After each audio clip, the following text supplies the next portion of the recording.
जनतेसाठी प्रशासनाचा मोठा निर्धार, अतिक्रमण हटविणे आणि महाराजस्व अभियानाला प्रारंभ। तालुक्यात जनतेच्या हक्काचं रक्षण करण्यासाठी प्रशासनानं ऐतिहासिक आणि ठोस भूमिका घेतली आहे। तालुक्यातील विविध ग्रामपंचायतीच्या हद्दीतील सार्वजनिक रस्त्यांवरील अतिक्रमण हटवण्यासाठी तहसीलदार तथा तालुका दंडाधिकारी पांढरकवडा केळापूर राजेंद्र इंगळे सर यांनी 12 सप्टेंबर 2025 रोजी आदेश जारी केले।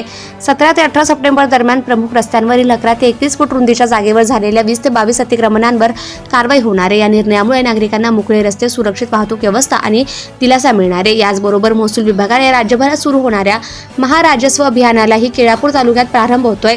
17 सप्टेंबर पासून 2 ऑक्टोबर पर्यंत चालणाऱ्या या अभियानात शेतकऱ्यांना त्यांच्या हक्काची जमीन मिळवून देणे, नोंद न झालेल्या प्रकरणांचा निकाल लावणे, पाणी आणि रस्त्यांचे वाद मिटवणे यासारखी महत्त्वाची प्रकरणे मार्गी लावली जाणार आहेत।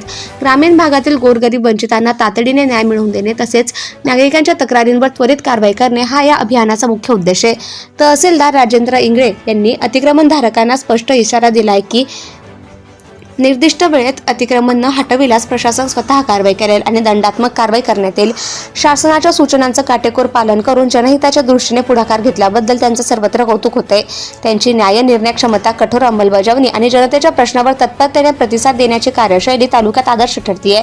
महाराजस्व अभियान आणि अतिक्रमण विरोधी मोहिमेच्या माध्यमातून प्रशासनाने एकच वेळी 2 महत्त्वपूर्ण प्रश्नांवर काम सुरू केलं असून जनतेच्या हक्काचं रक्षण करण्याचा दृढ संकल्प पुन्हा एकदा अधोरेखित केला आहे। नागरिकांनीही या अभियानात उत्स्फूर्त सहभाग घेऊन प्रशासनाला सहकार्य करावे असं आवाहन करण्यात येत आहे। जनता टाइम्स जटा टीव्ही चॅनलसाठी Nilesh Sidam, Yavatmal. Subscribe now and press the bell icon. Never miss an update.